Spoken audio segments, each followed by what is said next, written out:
Bapak, Ibu, dan rekan-rekan muda yang terkasih dalam Tuhan Yesus Kristus. Selamat datang di PDPKK Kalvari Jakarta.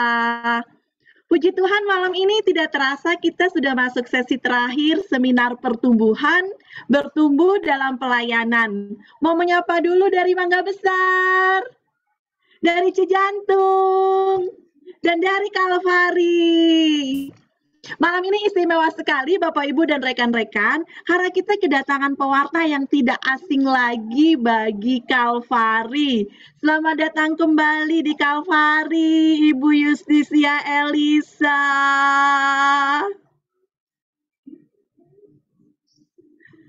Mari kita awali dengan memuji dan menyembah Tuhan. Kepada Sis Novi dipersilahkan, Sis.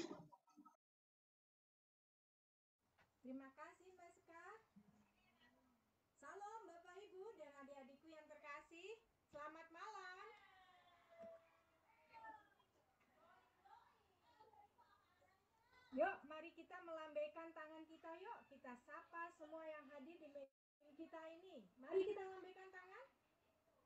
Mari kita buka kameranya, Bapak, Ibu, dan adikku yang terkasih.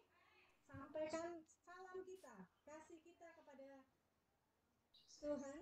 Kita lambaikan dan kita akan terus memuji, memuliakan namanya. Dan sekarang marilah kita mengucap syukur.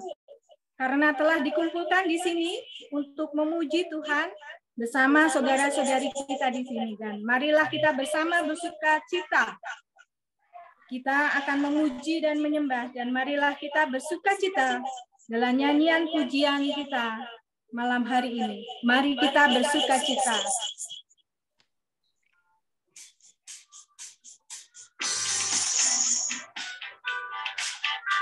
Yuk kita nyanyikan dengan sukacita ya. Mari kita bersukaria karena hari ini bahagia. Kita berkumpul jadi satu. Puji Tuhan semesta itu. Haleluya. Tepuk tangan wajah berseri.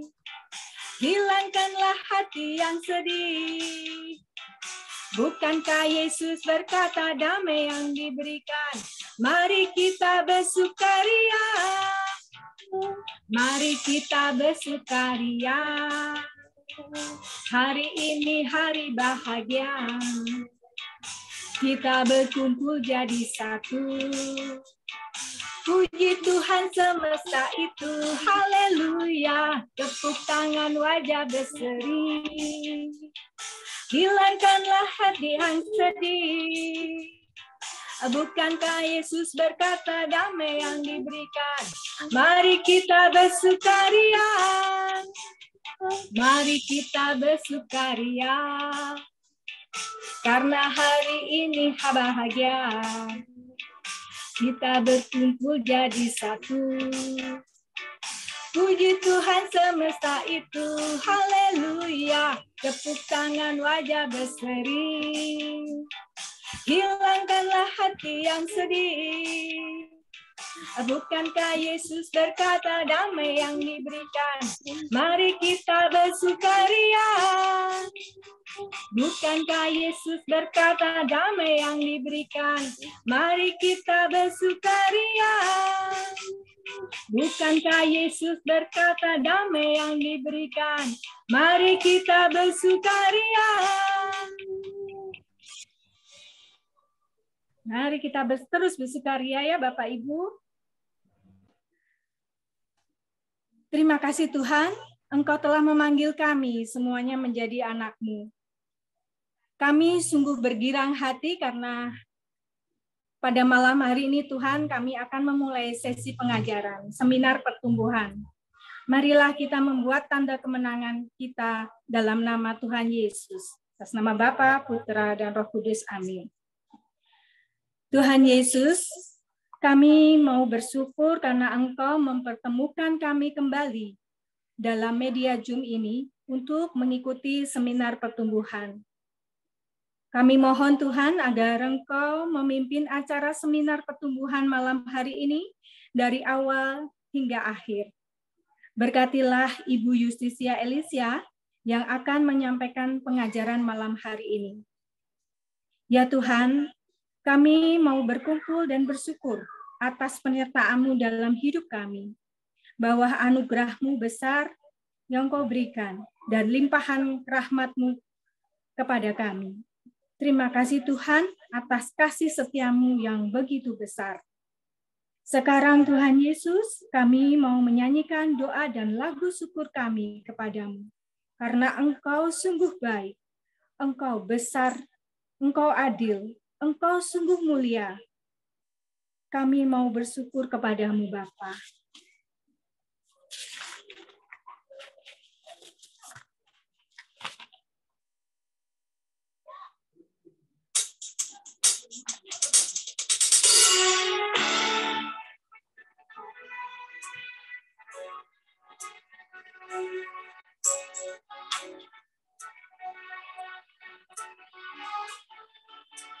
Kami hendak mau bersyukur padamu Tuhan.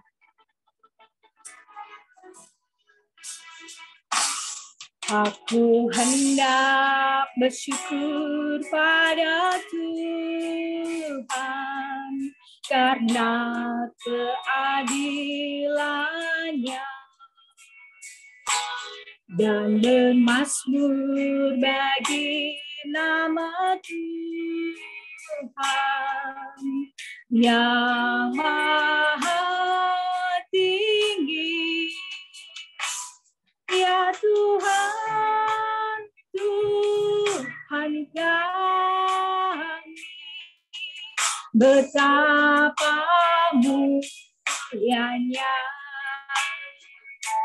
nama-Mu, Tuhan kami, dimuliakan atas seluruh bumi.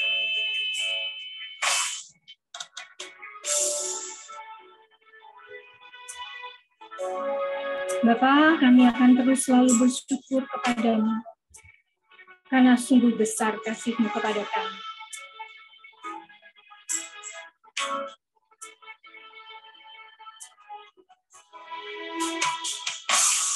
Aku hendak bersyukur pada Tuhan karena keadilan-Nya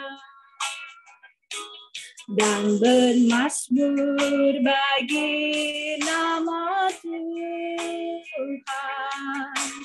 yang maha tinggi.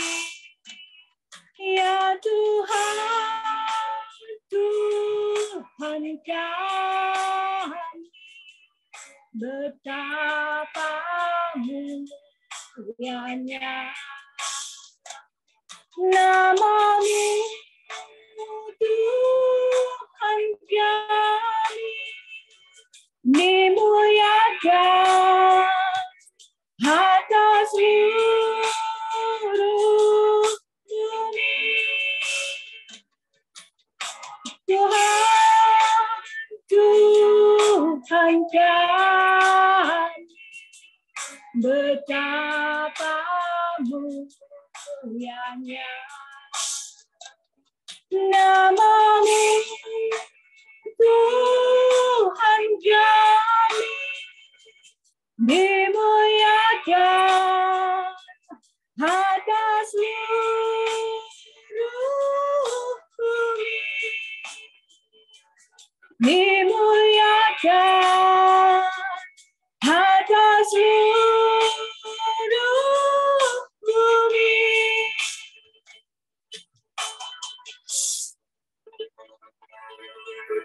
Tuhan, Engkau-lah tiadai dan tongkat keselamatanku. Kami mau mengucap syukur padamu atas perlindungan-Mu, rancangan-Mu yang indah dalam hidup kami. Terima kasih Tuhan. Haleluya.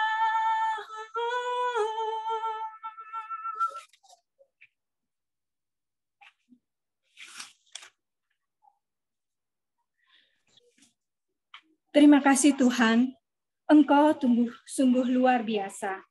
Pernyataan dan kasih dalam hidup kami, Engkau selalu menguatkan kami. Kami mau bersyukur bahwa Engkau telah memberikan roh penolong, yaitu Roh Kudus-Mu, dalam mendampingi hidup kami, menuntun dan melindungi kami. Kami mau menyembah-Mu, kami mau datang untuk memuji dan meninggikan-Mu. Darah-Mu di kayu salib telah menjadikan penebusan kami, sehingga melayakkan kami dalam kehidupan kami.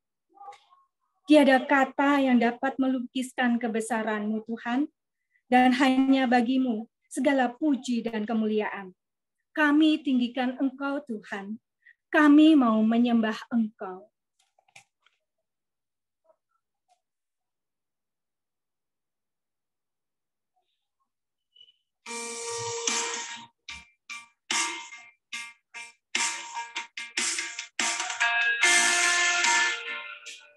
Begitu besar kemuliaan-Mu Tuhan. Kami mau datang lebih dalam untuk menyembah-Mu Tuhan.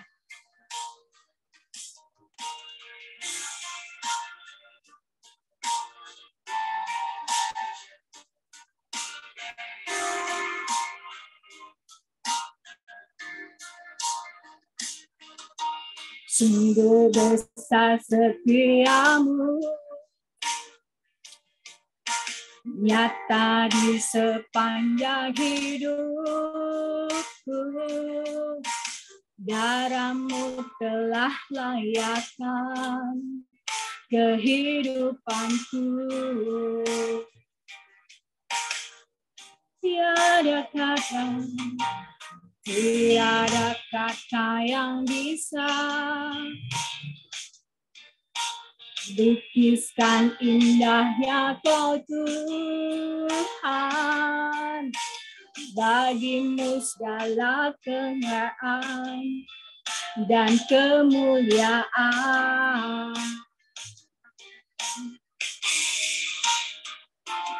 Ikan Engkau Tuhan melebihi segalanya, lebih dalam ku menyembah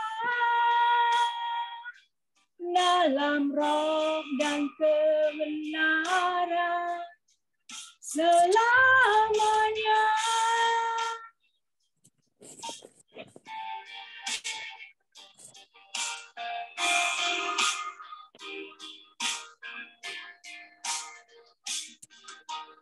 Sungguh besar setia-Mu,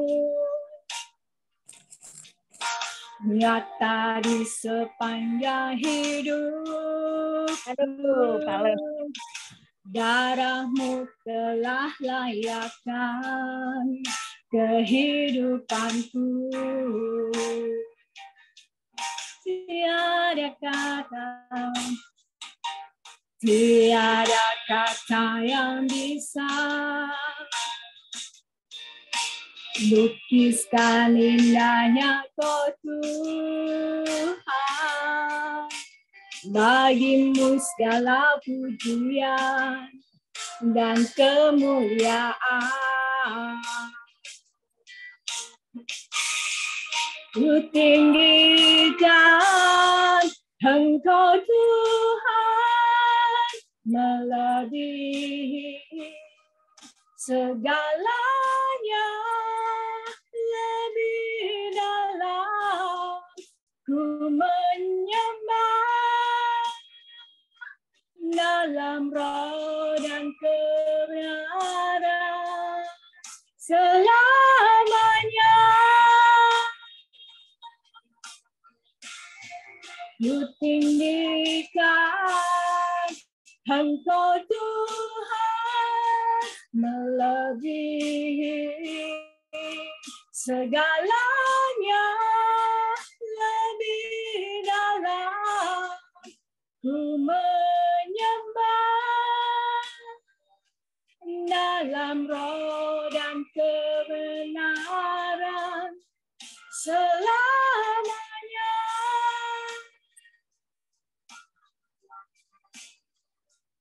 dalam roh dan kebenaran selamanya.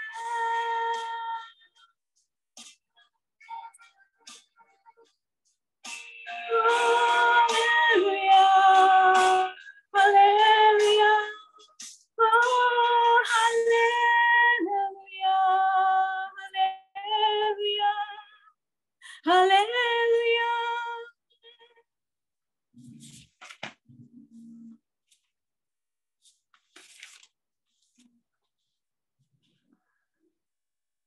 Terima kasih Tuhan atas kehadiran-Mu dalam pujian dan penyembahan kami. Ya Tuhan, sekarang kami ingin mau mendengar pengajaran-Mu. Tuhan berkatilah pada malam hari ini Ibu Yustisia Elisa yang akan menyampaikan pengajarannya tentang pelayanan. Tuhan, kami ini adalah manusia lemah. Bukalah hati kami dan pikiran kami untuk dapat memahami setiap pengajaran yang akan disampaikan oleh Ibu Elisa. Semoga pengajaran dan firman yang disampaikan semakin menguatkan dan meneguhkan pikiran dan hati kami kepadamu. Kemuliaan kepadalah Bapa, Putra, dan Roh Kudus, seperti pada permulaan, sekarang, selalu, dan sepanjang segala abad. Amin. Kepada Ibu Elisa.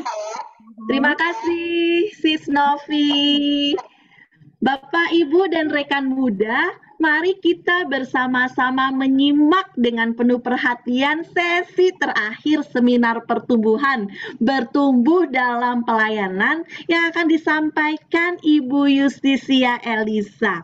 Bapak Ibu yang tidak ada kendala, mohon berkenan tetap menyalakan kamera ya, dan menonaktifkan mikrofon dan menyalakan mikrofonnya saat diminta. Jika ada yang ingin ditanyakan, mohon disampaikan melalui kolom chat. Kepada Ibu Yusti, kami persilakan Bu.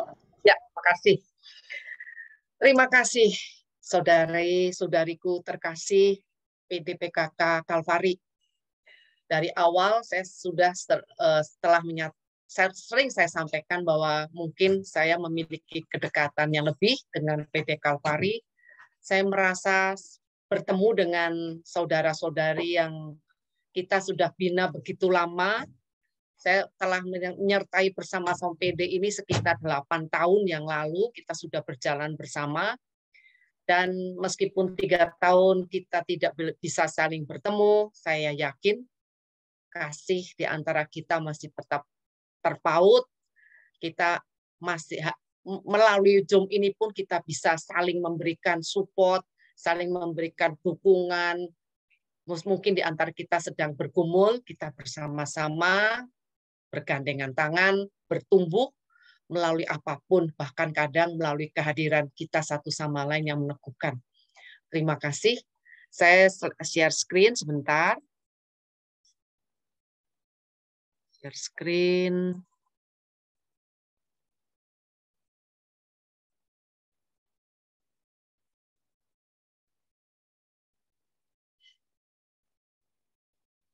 Apa sudah terlihat?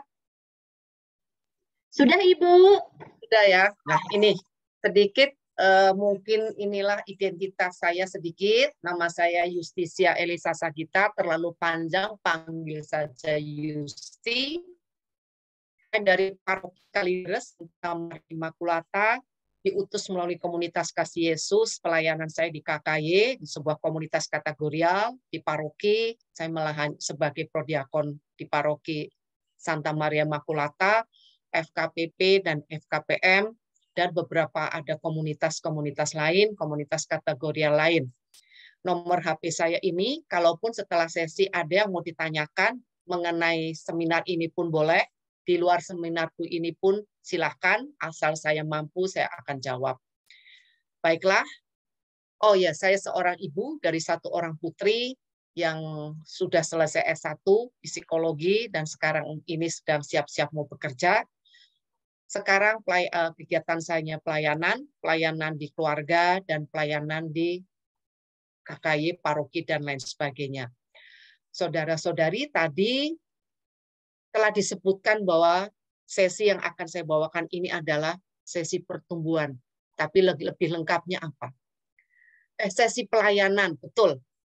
Pelayanan dalam komunitas Kristiani, pelayanan Kristiani. Tapi apa? Tidak sekedar pelayanan, tetapi bagaimana kita bertumbuh melalui pelayanan itu. Kalau pelayanan itu tidak kita membuat kita bertumbuh, hasilnya cuma capek. Nah, kita mau jadikan bagaimana pelayanan Kristiani membuat kita bertumbuh. Nah, inilah ya kita seminar pertumbuhan atau merupakan seminar kelanjutan dari seminar hidup baru dalam roh. Dan yang akan saya bawakan malam ini adalah sesi kelima, bertumbuh dalam pelayanan. Kalau yang dulu sesi keempat, yang sebelum 2022, seminar pertumbuhan 4 sesi, sekarang dibikin 5 sesi, dan ini adalah sesi yang kelima. Kalau pertumbuhan hidup rohani digambarkan sebagai roda, itu mungkin masih ingat ya, di dalam SADR sesi 6, kalau pertumbuhan rohani dibayangkan sebagai roda, pelayanan Kristiani itu adalah salah satu rodanya. Ada roda yang vertikal dan horizontal. Salah satunya adalah pelayanan Kristiani. Kalau roda itu tidak sama besar, tidak sama kokoh, yang lain ini mungkin lebih tipis, lebih pendek, kita bayangkan rodanya akan berjalan seperti apa. Pasti gludak. Beginilah yang naik di atas pun nggak enak. Duk, duk, dak, duk. Nah inilah. Ini menggambarkan hidup rohani kita yang tidak seimbang.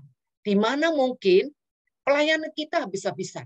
Tetapi pelayanan itu tidak berakar pada Kristus. Tidak berakar pada relasi kita yang baik dengan Kristus. Kita tidak memiliki hidup doa yang baik. Tidak memiliki hidup firman yang baik. Di komunitas mungkin kita sering berantem, tapi pelayanannya hebat-hebat. Luar biasa. Nah ini bagaimana? Tidak demikian yang diinginkan. Kita bertumbuh melalui kesempurnaan, melalui yang seimbang, panjang sama, supaya roda pun dapat berputar dengan seimbang, maju, membawa kita maju bertumbuh. Nah, kalau tidak, jari-jarinya besar, tentu roda itu juga akan rusak. Hidup kita pun akan menjadi rusak. Kalau kita tidak memiliki dasar yang kuat, digambarkan bahwa seandainya kita hanya salah satu roda pertumbuhan itu kuat, tanpa didasar berakar pada Kristus, atau sebaliknya, kita berakar luar biasa firman pada Kristus, doanya luar biasa, tapi tidak pernah melakukan karya kasih dalam bentuk pelayanan Kristiani, itu seperti kita memiliki rumah yang kuat, rumah yang kokoh, tapi dasarnya bukan pondasi yang kuat.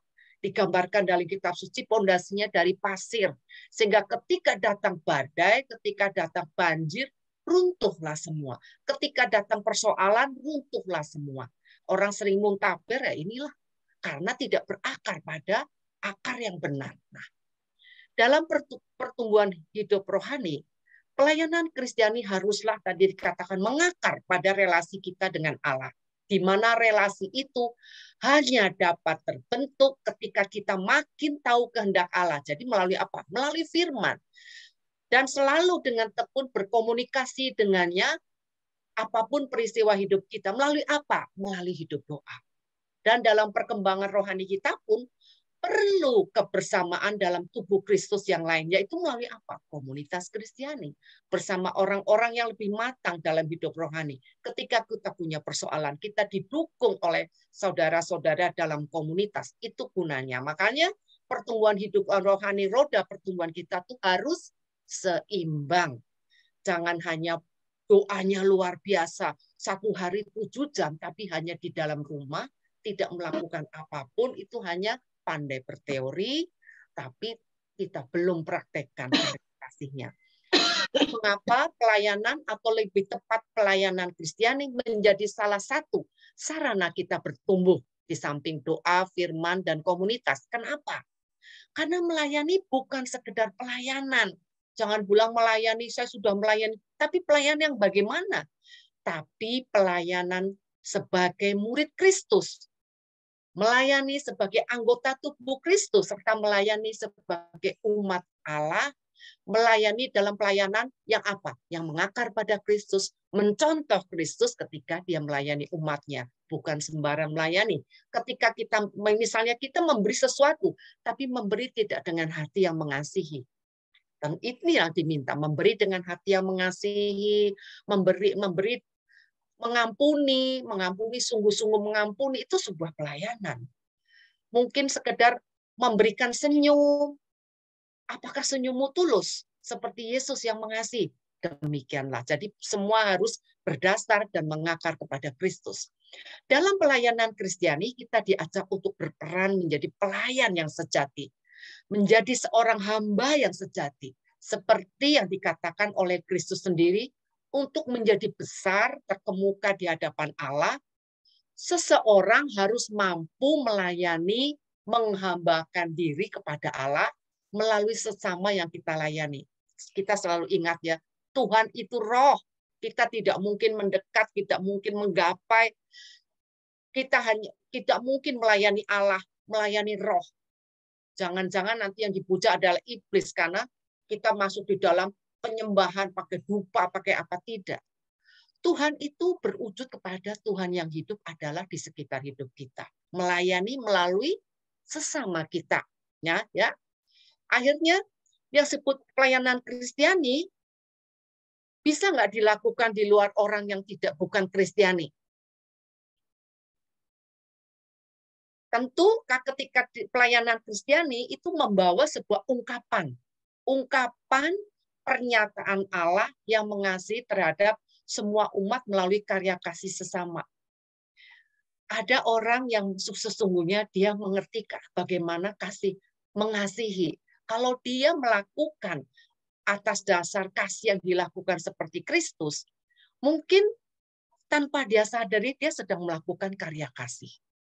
Karya pelayanan Kristiani. Karena dia membawa Kristus, membawa kasih seperti Kristus yang mengasihi.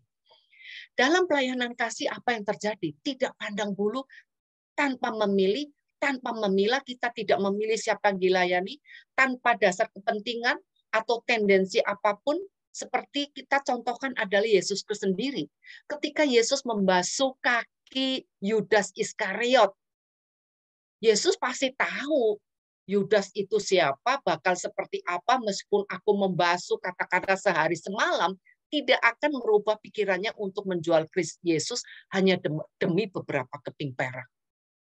Yesus Sang Maha Segalanya tidak mungkin dia tidak tahu, tapi tetap dia lakukan. Membasuh kaki, melayani Yudas Iskariot, karena apa? Karena dia mau memberikan warisan kepada kita semua anak-anaknya, supaya dapat mencontoh bagaimana mengasihi, bagaimana melayani seturut kehendaknya. Inilah. Nah, kita mulai masuk dalam ini ya.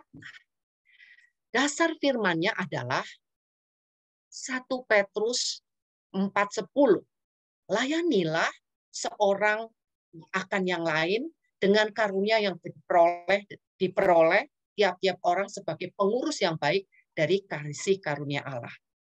Bukti Allah mengasihi umat-umatnya adalah penyertaannya yang selalu menyertai seluruh ciptaannya dengan berbagai kuasa dan kasih Roh Kudus, kasih karunia Roh Kudus yang dianugerahkan untuk melengkapi kehidupan manusia agar bertumbuh, dapat melayani satu sama lain serta dapat mengenal Allah. Ya, kita masing-masing dikaruniakan itu, karunia yang telah diperoleh tiap-tiap orang sebagai pengurus yang baik, pengurus kasih karunia Allah. Supaya apa? Supaya dapat melayani, supaya dapat mengenal lebih dalam Allah. Nah, inilah ya. Kemudian di dalam, karena apa? Kalau orang sudah bertumbuh, Roh Kudus yang ada di dalam hatinya akan berbuah. Buah-buah roh apa coba? Kalau kita ingat, semakin kita bertumbuh di dalam komunitas kita, jadi bermula dari komunitas ya, komunitas Kristiani, kita kemudian melangkah bersama komunitas masuk di dalam pelayanan Kristiani. Bisa juga pelayanan Kristiani sendiri, one man show juga bisa. Nanti saya akan jelaskan di dalam contoh-contoh. Kemudian setiap orang yang sudah ditumbuhkan dalam komunitas Kristiani, ada sesuatu yang berubah di dalam dirinya. Dia mengalami kasih. Karena apa? Mengalami kasih sesama. Contohnya ketika saya masuk komunitas, saya berangkat dari orang yang luka batin. Luka batin apa? Saya tidak mengenal dikasih ibu saya. Tidak pernah sepanjang hidup sampai saya masuk komunitas dipeluk oleh sosok yang bernama ibu. Tidak pernah. Tapi ketika saya masuk di dalam komunitas, kebetulan komunitas saya ada beberapa orang yang sudah lansia. Setiap bertemu itu kebiasaan kami itu berpelukan, sipika-sipiki apa kabar, ditepuk-tepuk punggungnya. 1 hari tidak berasa, 2 hari tidak berasa. Lama-lama ada merasakan saya dikasihi, merasakan kasih. Sebenarnya ketika itu Allah yang datang mengasihi saya melalui teman-teman komunitas. Jadi ketika masuk komunitas Kristiani, hati saya lebih terbuka akan kasih. Jadi saya kembali boleh merasakan sukacita, boleh merasakan damai sukacita dipeluk, boleh merasakan kasih. Mungkin ketika itu saya yang pemarah, saya yang emosi, timbullah kesabaran. Kalau kita dipuaskan segala sesuatunya dalam hati yang kosong, pasti ketika ada yang masuk, pasti ada yang keluar. Yang keluar itu kejelekan kita, yang masuk itu segala kebaikan dari Allah. Akhirnya kesabaran, saya lebih sabar, saya lebih dapat menguasai diri, saya lebih sukacita dan lebih merindukan datang ke dalam komunitas, bertemu Allah melalui teman-teman komunitas. Jadi, ketika kita melayani orang lain, dengan sendiri Tuhan akan berikan segala sesuatu, perangkat, alat, yaitu berupa buah roh kita, Roh Kudus yang ada dalam kita akan berbuah. Karunia-karunia yang dibutuhkan pun akan diberikan. Misalnya karunia, pertama kali saya mendapat karunia nasihat. Bukan pandai menasihati, tapi saya mau menerima nasihat orang lain. Kerendahan hati. Terus karunia kemurnian dan lain sebagainya. Saya lebih ingin mencapai kekudusan hidup dan lain sebagainya. Yang dulu begini, sedikit-sedikit nggak apa-apalah, nanti kembali mengaku dosa. Lama-kelamaan itu pola pandang kita, pola pikir kita akan dirubah. Ya. Kemudian ada Matius 20, 26, 27. Ya. Yang Petrus ini saya tambahkan kembali. Manusia melayani kita ini sebagai hamba kasih karunia Allah, Pak. Kita ini adalah hamba kasih karunia Allah, hamba yang dipercayakan talenta untuk diusahakan dan dipertanggungjawabkan kemudian. Tidak dengan mengandalkan diri sendiri, kekuatan sendiri, tapi bersandar pada kekuatan Allah. Tidak untuk kepentingan pribadi, tapi sepenuhnya untuk kemuliaan Allah. Sekaligus kita diingatkan bahwa kita telah terlebih dahulu dilayani oleh Yesus Kristus yang memberikan hidupnya bagi kita. Melayani bukanlah suatu pilihan, bukan pula pekerjaan paruh waktu sesuka hati kalau sedang senang melayani, sedang sempat melayani, sedang tidak ada acara melayani. Namun pelayanan adalah sebuah kesempatan yang harus kita pegang dan kita laksanakan dengan penuh tanggung jawab. Seperti dikatakan dalam Matius 20:26, barang siapa yang mau jadi besar di antara kamu, hendak dia menjadi pelayanmu. Supaya kita menjadi besar atau hidup kita diperhitungkan bagi surga. Artinya hidup kita ini ada sesuatu yang kita bisa menjadi bekal untuk ke surga. Bagi keselamatan kita. Hendaklah kita mau merendah. Seperti Yesus yang telah merendah menjadi hamba.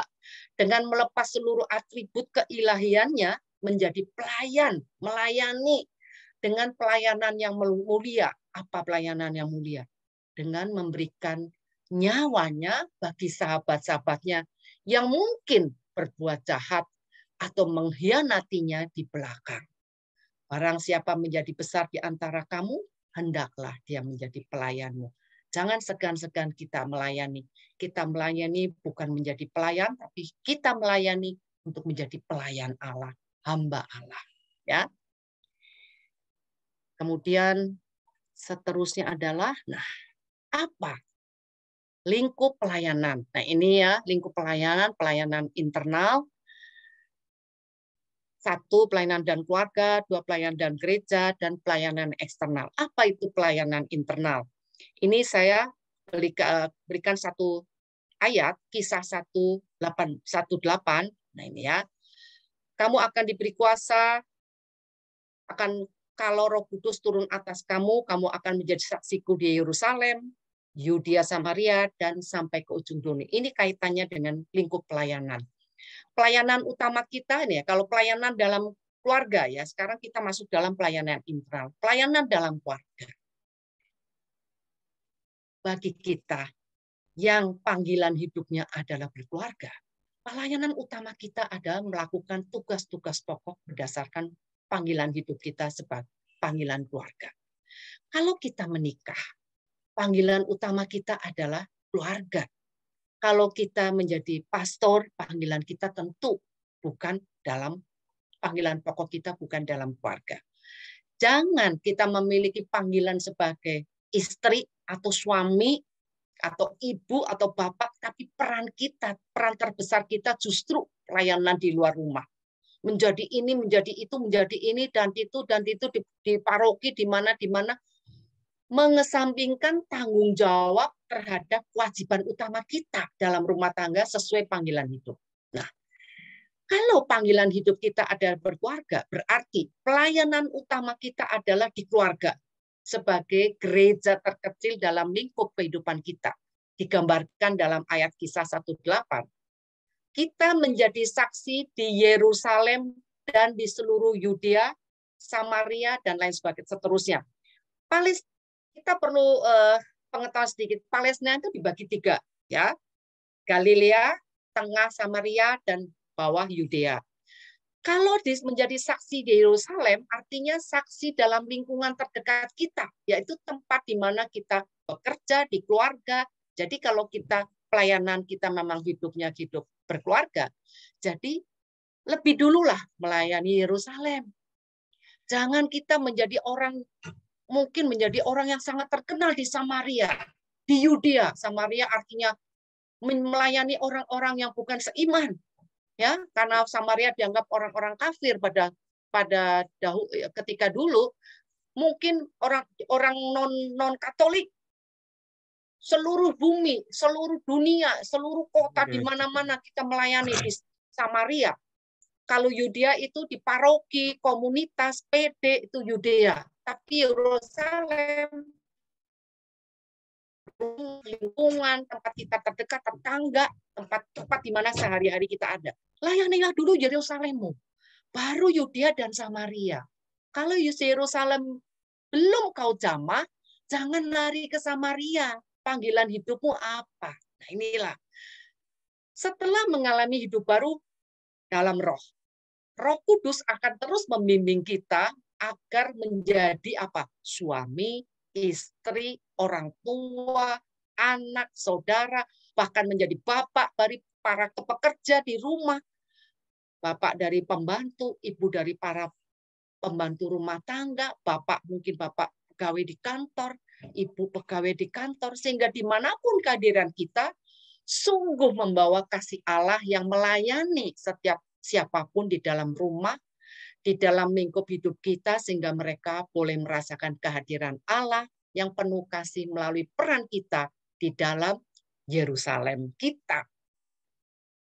Jangan jauh-jauh ya, jangan melayani ke Samaria dulu, tapi Yerusalemlah dulu kita benahi.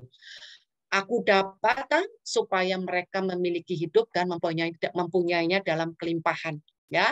Jadi mereka merasakan dikasihi, merasakan disertai, orang yang sedang merindukan kasih Allah. Seperti saya ketika masuk komunitas itu seperti padang pasir yang membutuhkan air, dan ketika mendapatkan pelukan sekali, 2 kali, 3 kali, itu lama-lama cair. Perasaan, mungkin ada perasaan luka batin, perasaan marah, itu perlahan-lahan cair. Tuhan menyembuhkan, Tuhan hadir. Dan saya membayangkan saya yang memeluk orang-orang yang membutuhkan kasih seperti ketika saya saat itu membutuhkan. Jadilah peran kita seperti itu, hanya memeluk, itu pun sudah memberikan damai sukacita. Jadi melayani tidak harus berwujud uang yang besar, waktu yang lama, di setiap kehadiran kita, bawalah Kristus yang melayani. Kemudian pelayanan di dalam gereja atau di Yudea.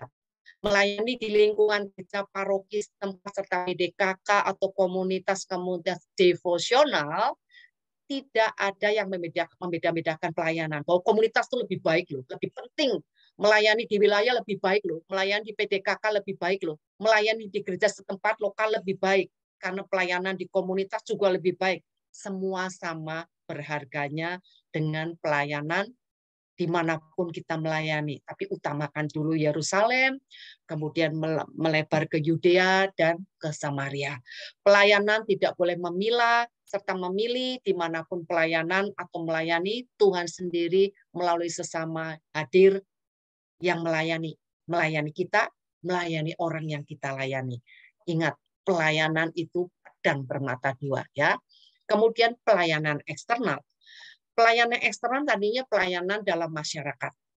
Kewajiban untuk melayani dengan berbagai pelayanan pada sesama makhluk ciptaan Allah. Inilah namanya Samaria.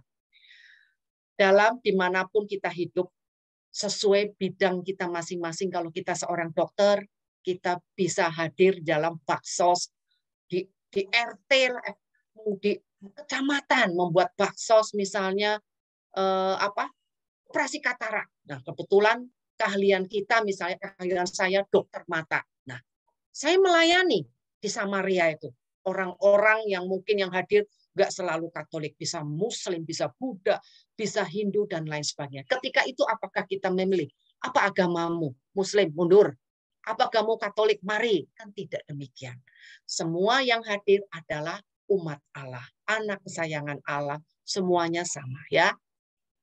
Kalau anak, maaf, kalau anak kita adalah anak karena dibaptis menjadi anak, tapi semuanya umat Allah. Jadikan pelayanan dalam masyarakat sebagai pewartaan kabar gembira. Nanti orang akan bisa, oh dokter, mas katakanlah saya bukan dokter loh, misalnya saya dokter mata, wah dokter Yusti itu ya sabar sekali. Apa agamanya? Kristen. Waduh, luar biasa.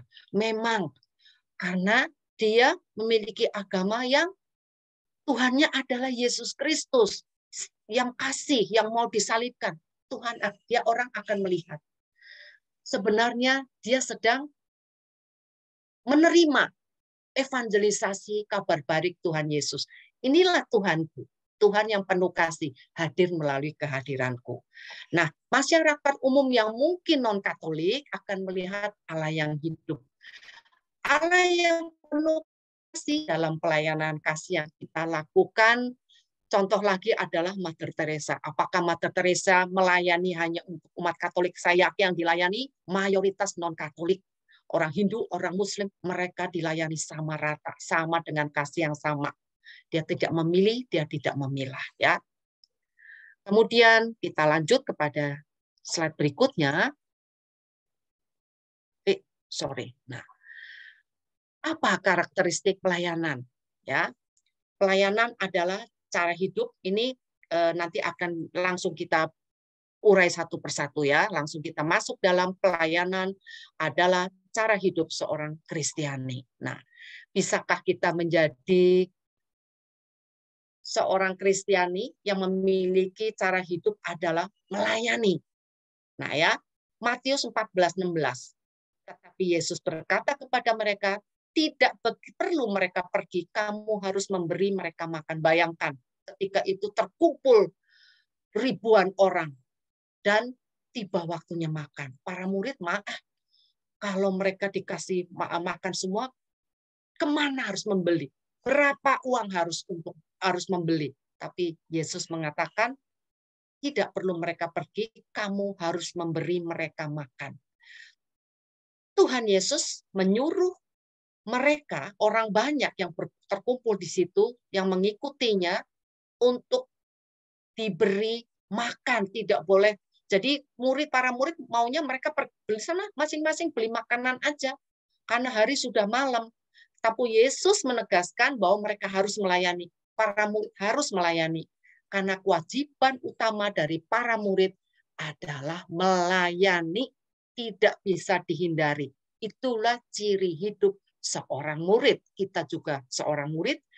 Ciri kita adalah melayani. Kalau seorang murid Kristus tidak mau melayani, belum sepenuhnya menjadi murid Kristus. Bukan palsu, tapi belum sepenuhnya menghayati hidup Kristus, hidup melayani yang harus kita ikuti. Itulah contoh yang hidup.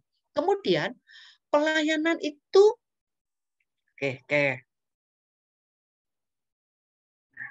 pelayanan itu harus bersandar pada kuasa Roh Kudus. Kita melayani, tapi nah ini, pelayanan kita itu harus bersandar pada kuasa Roh Kudus, ya. Nah, ini ada ayatnya, dibaca sendiri ya, nggak ulang. Gini, kita teringat ya, ketika itu para murid yang ketakutan ketika Yesus setelah disalib, mereka berkumpul dalam kamar, dikunci rapat karena takut kepada orang-orang Yahudi. Ya, tapi ketika mereka Roh Kudus mengembusi mereka dengan Roh Kudus mengembusi semua yang hadir dalam ruang tertutup itu. Mereka menerima kekuatan, mereka menerima keberanian. Karena Roh Kudus yang dicurahkan kepada mereka memberi luar biasa keberanian. Mereka berani keluar, berani melaksanakan perutusan, menjadi saksi bahwa Yesus adalah benar-benar Tuhan dan Juru Selamat, Yesus adalah Mesias. Bahkan Petrus yang sederhana berani berkhotbah, berani bersaksi bahwa Yesus Juru Selamat dan Yesus Mesias, dan berapa ribu orang bertobat dan dibaptis. Ya. Nah, kita ini saya ingat harta yang kami punya dalam bencana tanah liat ini supaya nyata bahwa kekuatan yang melimpah-limpah itu berasal dari Allah. Dalam pelayanan apapun, Roh Kuduslah yang memampukan kita untuk melayani seperti Yesus melayani. Bahkan imani kita hanya perantara. Kita hanya perantara rahmat, perantara berkat Allah bagi sesama. Jangan bermegah diri, kekuatan pelayanan bukanlah dari diri sendiri atau dunia. Kita bayangkan, saya ambil contoh, kalau kekuatan melayani dari dunia. Tiba-tiba saya disakiti oleh si A, menyakiti saya, menipu saya, merendahkan saya, mempermalukan saya. Tiba-tiba orang itu datang meminta tolong. Misalnya ini tetangga.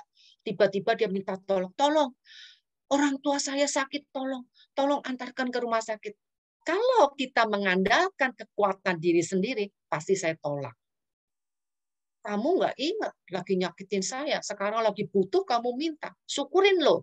Nah, kalau kita mengandalkan kekuatan di sini, ego sendiri, amarah sendiri, emosi sendiri, akan timbul perasaan itu. Tetapi kalau kita bersandar kepada Allah, itu yang kasih. Waduh, kalau nggak ditolong, kasihan loh. Aduh, kalau kamu murid Kristus, hendaknya kamu melayani, hendaknya kamu mengasihi, hendaknya kamu mengampuni. Jangan ingat-ingatlah apa yang telah kamu lakukan, tapi nyatakanlah kasih kepada mereka. Kita akan ingat itu. Akhirnya, kekuatan Roh Kuduslah yang bisa merubah pikiran kita, kemarahan kita menjadi suatu tindakan kasih. Nah, artinya dalam segala sesuatu, apalagi melayani, kita perlu selalu berserah dan mengandalkan kuasa Allah. Ya, karena melalui Roh Kudus yang hadir dalam kehidupan kita pasti akan memampukan yang tidak kita mampukan dengan mengandalkan daging. Ya, terus kemudian adalah pelayanan sebagai hamba yang baik dan setia. Nah, ini ya. Nah, ini adalah kisah dari talenta hamba yang diberikan Tuhan untuk dipercayakan untuk talenta. Ketika Tuhan yang mau pergi, Tuhan memberikan masing-masing talenta. Kita membayangkan dua hamba itu dengan setia, talenta yang dipercayakan itu diusahakan sehingga memperoleh laba. Kemudian ada satu hamba yang tidak melakukan demikian. Nah, Tuhan tidak meminta kita mengutamakan proses yang baik.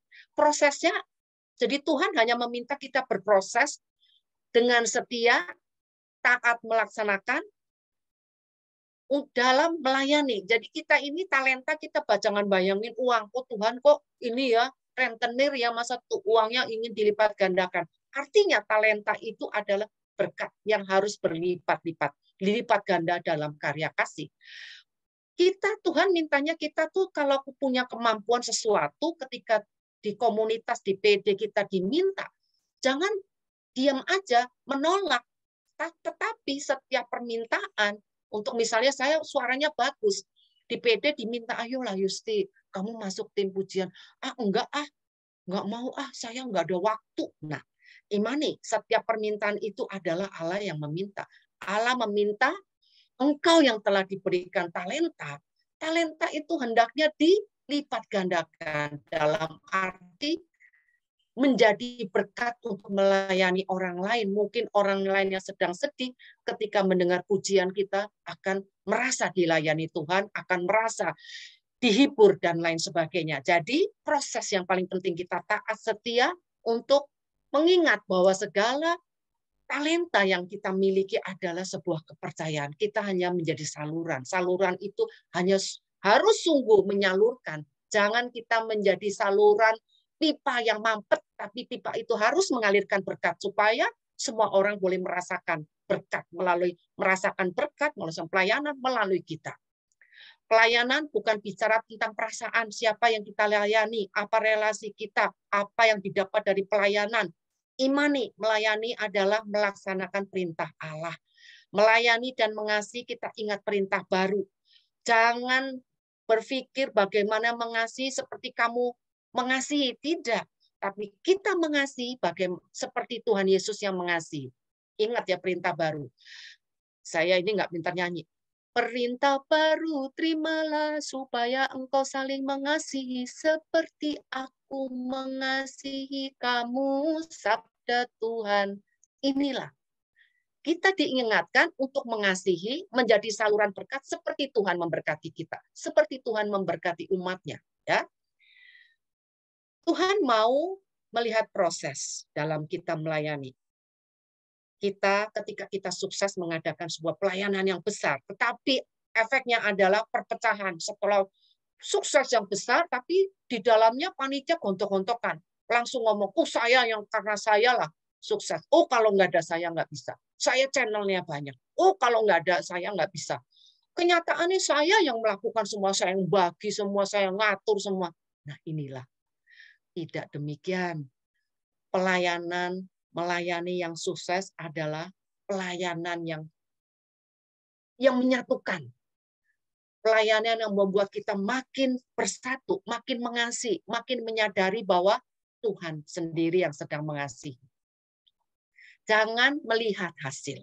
Ingatlah kata-kata Santa Teresa Calcutta. Buatlah karya kasih yang kecil, meskipun kecil pun tidak apa-apa. Tapi dengan semangat mengasihi yang besar.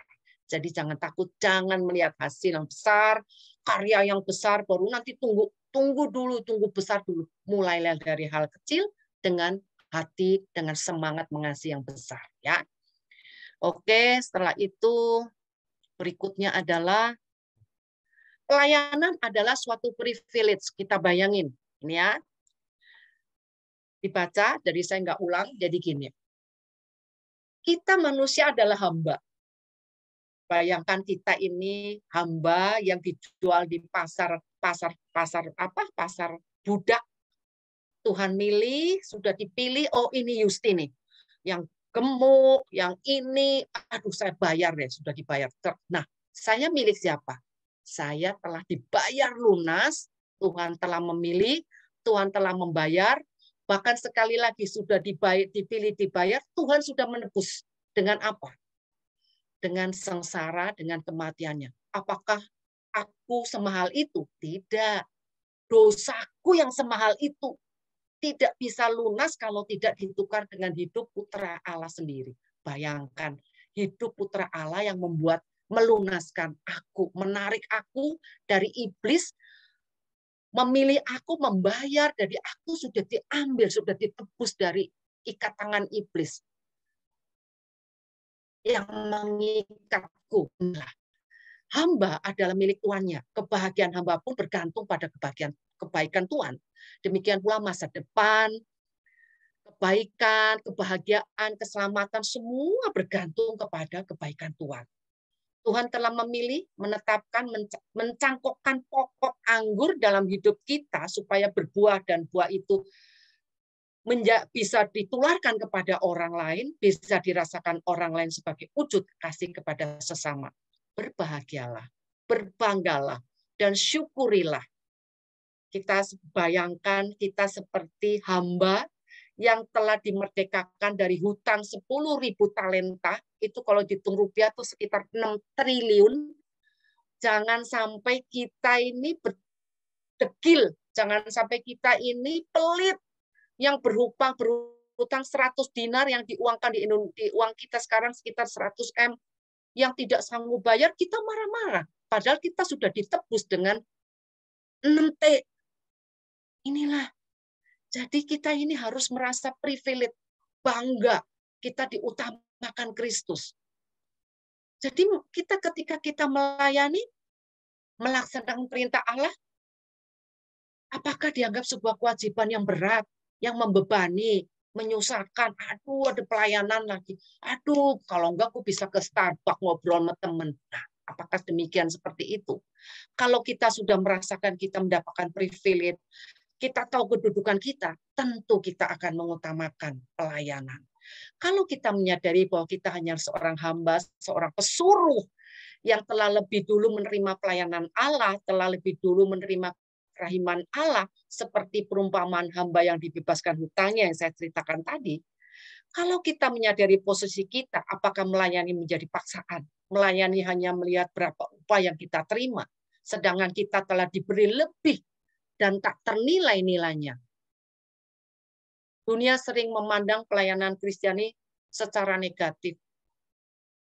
Orang yang pelayanan itu pengangguran, nggak punya kegiatan. Ya, dia nggak punya kegiatan, pensiun, pelarian, di rumah nggak ada temennya. Orang yang tidak, atau orang yang nggak punya aktivitas, nggak memiliki kegiatan, larinya ke pelayanan. Tidak demikian. Sesungguhnya, orang yang masuk dalam pelayanan adalah orang yang melakukan, orang yang telah menemukan tujuan hidup yang sejati, yaitu hidup yang harus dibentangkan bagi sesama. Kasih Allah yang kita miliki harus dibentangkan bagi sesama, supaya Yesus sendiri yang telah mengasihi kita dapat dirasakan kasihnya oleh sesama. Jadi semua orang akan merasakan apa yang kita lipat gandakan. Yesus, Tuhan, Juru Selamat, Dia memilih Anda dan saya. Kita semua melayani berdasarkan kasih. Bukankah itu merupakan hal yang luar biasa? Yesus sendiri memilih kita tanpa melihat dosa kita, kelemahan kita, sebab Dia mengasihi dan menjadikan kita sebagai sahabat.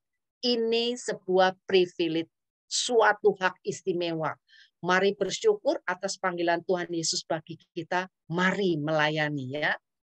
Terus kemudian berikutnya adalah pelayanan di dalam kesatuan dengan gereja, ya. Saudara-saudari, Roh Kudus yang memberi inspirasi untuk melayani, memberi kekuatan, menyertai kita. Kita tidak hanya pelayanan, tadi dikatakan pelayanan tidak selalu dalam komunitas. Kadang-kadang orang bisa melayani secara pribadi. Meskipun kita diingatkan, sebaiknya kita bersama gereja yang tidak lain tubuh Kristus untuk melayani, siap melayani. Dengan taat, dengan setia, dengan talenta yang dipersiapkan bagi kita, dan selalu menjadi kesatuan dalam gereja sebagai tubuhnya yang sebagai persiapan, yang dipersiapkan untuk sebetulnya membangun tubuhnya sendiri, membangun komunitasnya, komunitas Tuhan Yesus sendiri. Gereja bukan hanya berarti paroki yang kita tinggali, bukan bangunan ya gereja. Gereja itu sebuah komunitas Kristiani pun dikatakan gereja. Komunitas kategorial di bawah keuskupan yang ada, PDPKK, juga sebagai tubuh Kristus dengan Yesus sendiri sebagai kepalanya, ya. Sehingga kita semua diundang untuk melayani di dalam lingkup gereja di bawah naungan institusi gereja sehingga dapat bekerja sama melayani. Pelayanan bukan hanya hadir secara pribadi. Tadi saya katakan bisa saja kita melayani sendiri. Misalnya, saya suaranya bagus. Mesti seperti misalnya, seperti Liodra, suaranya bagus, dipanggil ke istana untuk menyanyi dalam rangka Hari Natal. Bukankah itu sebuah panggilan pewartaan, membawakan pujian bagi Allah di istana. Bunda Maria, apakah dia ketika hamil dia sendiri bersama-sama yang lain? Ketika Bunda Maria menerima kabar gembira, dia sendirian. Jadi bisa saja pelayanan hadir secara pribadi. Ya, tapi selain pribadi, kita juga diundang dalam pelayanan sebagai umat komunitas, sebagai anggota tubuh Kristus, di mana sebagai satu kesatuan yang adalah hamba Kristus, yang seharusnya melayani menggunakan semua talenta yang ada, melayani bersama komunitas, di dalam komunitas, dalam kesatuan pelayanan. Kemudian yang lain adalah hambatan pelayanan. Apa sih hambatannya? Ini ada A, B, C, D, E, F, saya akan uraikan masing-masing. Yang pertama adalah yang mengandalkan diri sendiri. Tadi dikatakan pelayanan Kristiani bukan pelayanan duniawi. Pelayanan duniawi, melayani yang adalah kewajiban. Melayani itu kewajiban. Kalau tidak melayani, maka kalau dunia itu kalau kita nggak melayani dipecat. Misalnya saya melayani di kantor, ya kalau kamu nggak bekerja ya pecatlah. Misalnya misalnya tolong ambilkan, saya nggak mau, pecat. Tapi itu pelayanan duniawi, ya. Pelayanan duniawi itu biasanya mengalirnya dari atas ke bawah, dari orang yang memiliki posisi kepada orang yang memiliki posisi lebih rendah atau bawahan.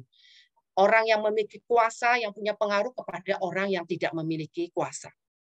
Pelayanan Kristiani terjadi kebalikannya. Bisa saja untuk mendapatkan, kalau pelayanan duniawi itu apa yang didapatkan? Materi, gaji, kita mungkin dapat pujian, dapat kedudukan, berlomba-lomba mendapatkan perhatian dan lain sebagainya. Kalau pelayanan Kristiani justru kebalikan. Bisa saja seorang yang memiliki kedudukan, justru dia menjadi ketika masuk di dalam suatu PDPKK, dia tidak menjadi sesuatu. Dia mungkin hanya menjadi yang membersihkan misal peralatan sistem, padahal di kantor dia seorang pemimpin. Tapi ketika masuk PDPKK atau komunitas apapun, dia harus melepaskan semua atribut. Karena semua di hadapan Allah sama. Semua di hadapan Allah tidak ada yang memiliki posisi lebih. Ya. Dan nah inilah sehingga pelayanan Kristiani tidak bisa mengandalkan diri sendiri, bukan kemampuanmu, meskipun pandaian apa segala sesuatu itu akhirnya dibutuhkan, tetapi hadir bukan karena itu. Bukan karena misalnya aku karena suaraku bagus, bagian pujian harus aku pegang. Tidak. Mungkin suaranya bagus, tapi hanya sebagai pemuji. Tetap bagian pujian orang lain yang megang. Kita harus mempunyai kerendahan hati. Karena pelayanan Kristiani bukan pelayanan duniawi. Bukan mengandalkan diri sendiri, tapi Tuhan yang bekerja. Ketika Petrus menjadi pemimpin, kenapa tidak Paulus yang lebih pintar? Kenapa? Mengapa justru Petrus? Tuhan menghendaki demikian. Karena ketika melayani, Tuhan yang melayani, bukan aku, bukan kuat gagahku, tapi karena Roh Kudus yang menguatkan aku, sehingga segala sesuatu yang tidak mampu pun akhirnya aku lakukan. Tuhan yang membuat kita mampu.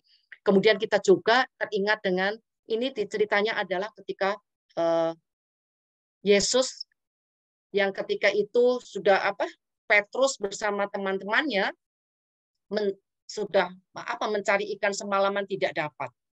Ketika itu Tuhan berkata, pertolaklah ke tempat yang dalam dan tebarlah jalamu untuk menangkap ikan. Ya, Petrus bersama teman-teman nelayannya, ketika disuruh ke tempat yang dalam, dia juga bingung. Sudah seharian loh, Guru, setelah sepanjang malam kami bekerja keras, tidak dapat menangkap apa-apa. Tetapi ketika Engkau menyuruh, aku lakukan. Ini sebetulnya yang harus kita contoh. Ketika Engkau menyuruh, aku akan melakukan. Aku akan menebarkan jalaku. Dan apa terjadi ketika mereka dengan taat melemparkan jala pun mulai koyak penuh dengan ikan sampai tidak muat, sehingga dia meminta teman-temannya Zebedius, Yakobus dan Yakobus, Yohanes anak Zebedius untuk memanggil teman-temannya karena sudah tidak muat lagi kapalnya. Demikianlah. Kalau Tuhan bekerja, tidak ada yang tidak mungkin, bahkan alam yang ketika itu alam ini, jadi Danau Galilea itu, Danau Genesaret itu sudah nyata mereka tidak berhasil menangkap ikan semalaman pun, akhirnya alam pun bekerja sama dengan Tuhan Yesus sendiri. Inilah ketika kita tidak mampu, yang tidak mungkin menjadi mungkin ketika kita menyandarkan kepada Tuhan. Tentu seturut dengan rencana dan belas kasih Allah. Apa tujuan Allah?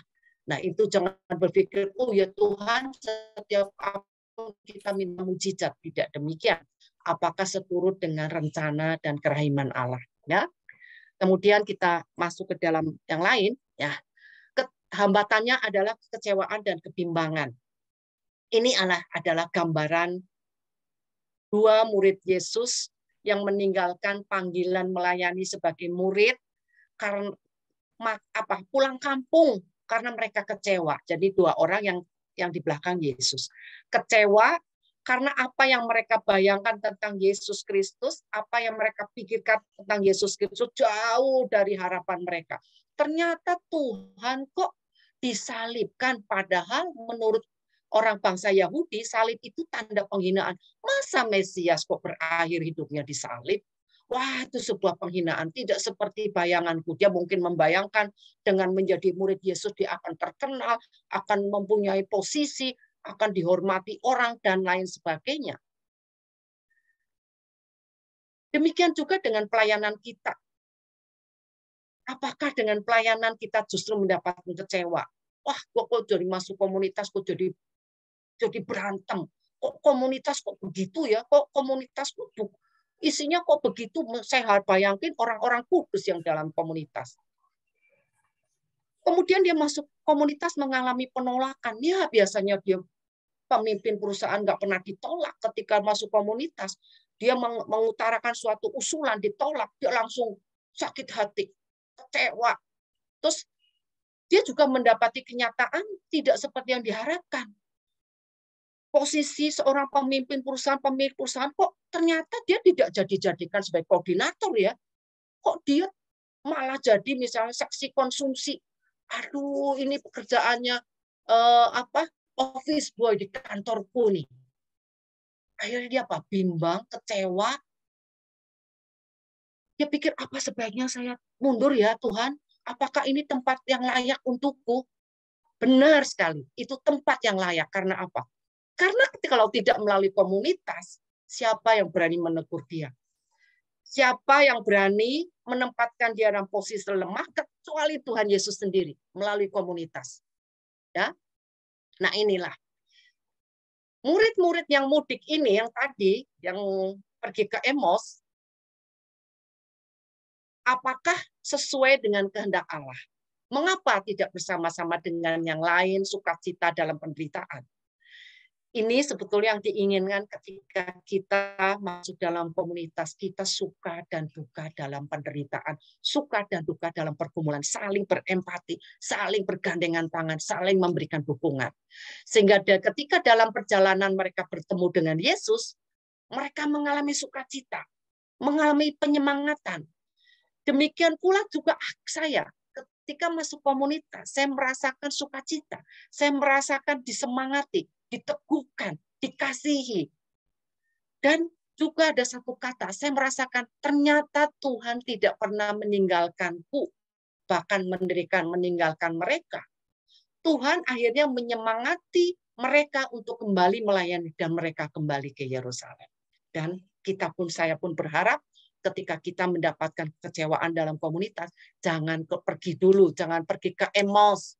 Ayo, tetaplah bersama-sama dengan yang lain dalam Yerusalem. Kita bangun Yerusalem, kita bawa Kristus kemanapun orang-orang membutuhkan Kristus, kita bawa. Kita bangun Yerusalem kita bawa ke Yudea, kita bawa ke Samaria, kasih Kristus. Kemudian Jangan hambatan kita nih ketika kita melayani, kita nggak terasa sedang membangun menara Babel. Ya. Hanya melalui pengosongan diri, jadi melakukan pelayanan Kristiani bukan jadi Tuhan yang ingin dilayani. Jangan perlu kita ingat, melayani dalam pelayanan Kristiani bukan mau jadi Tuhan. Justru kita jadi hamba yang harus melayani. Kebalikan nih. Dalam melakukan pelayanan Kristiani, kita tidak dapat mengandalkan kemampuan diri tanpa hadirnya kuasa Allah. Jadi bukan jadi Tuhan, tapi jadi hamba. Tidak mengandalkan kekuatan diri, tapi kekuasaan Allah. Karena tujuan pelayanan bukan kemuliaan diri sendiri, tapi demi kemuliaan Allah melalui pelayanan kita atau kehadiran kita, orang makin mengenal Allah, mengenal dikasih, mengenal kasih. Yang penting merasakan Allah yang mengasihi melalui kehadiran kita.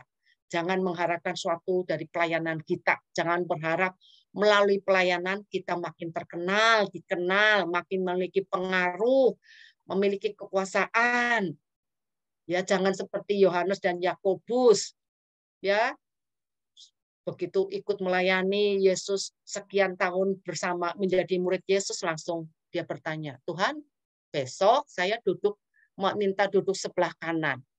Nah, mereka merasa layak mendapatkan tempat istimewa buah dari mengikuti Yesus. Apakah kita demikian? Apakah setelah menjadi pelayan, kita merasa kita memiliki privilege? Privilege maksudnya kita diistimewakan karena kamu melayani tidak bisa. Privilege itu dalam arti aku diistimewakan boleh melayani. Bukan diistimewakan karena melayani, diberikan tempat di depan, tidak demikian. Ya.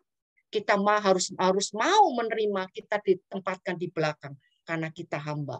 Biarlah Tuhan yang menetapkan siapa yang duduk di depan, karena dialah Tuhan bagi kita. Tuhan Yesus menghendaki kita melayani dengan mengosongkan diri sendiri sebagai pelayan yang sejati, supaya menjadi nyata hidup kita. Yesus mengatakan kepada para muridnya, pengikutnya, untuk melakukan apa yang dia lakukan. Ia datang bukan untuk dilayani, tetapi untuk melayani. Masa kita datang, kita hadir dalam komunitas minta dilayani. Tuhan Yesus sendiri minta tidak dilayani. Dia minta datang untuk melayani. Nah, perbedaan yang menimbulkan perselisihan. Ini sering loh, kita sering di dalam komunitas bentrok karena beda pendapat. Nah, kita sedikit akan cerita mengenai Paulus. Paulus itu luar biasa. Boleh kita jadikan panutan. Barnabas lebih luar biasa kerendahan hati, kebaikan hatinya. Kita lihat ya, dua orang yang luar biasa. Kita lihat ya, Paulus sulit diterima di antara orang Yahudi. Bayangin kalau orang sudah membunuh, dulu mengejar-ngejar, sekarang dia langsung ngomong, saya sudah insaf, saya pengikut Yesus, saya ditampakkan Yesus, saya berbicara dengan dia dan lain sebagainya. Kita langsung percaya. Tentu kita akan berhati-hati. Demikian pula orang-orang Yahudi. Mereka tidak langsung percaya. Para murid pun demikian, tidak langsung percaya. Barnabaslah yang memberikan keyakinan.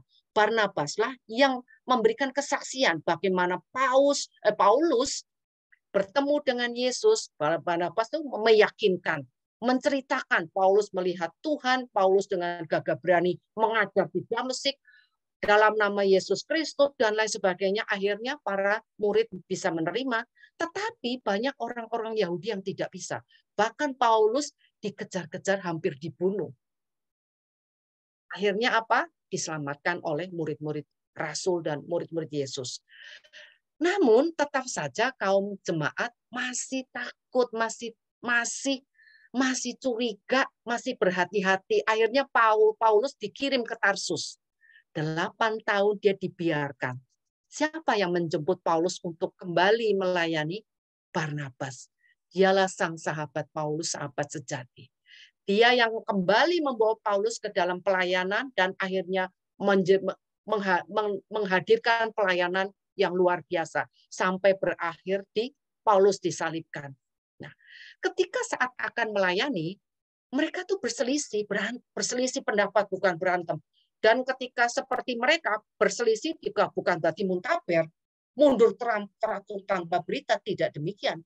Paulus tidak setuju dengan rencana Barnabas untuk mengikut sertakan Markus karena Markus itu pernah ngambek, pergi meninggalkan pelayanan.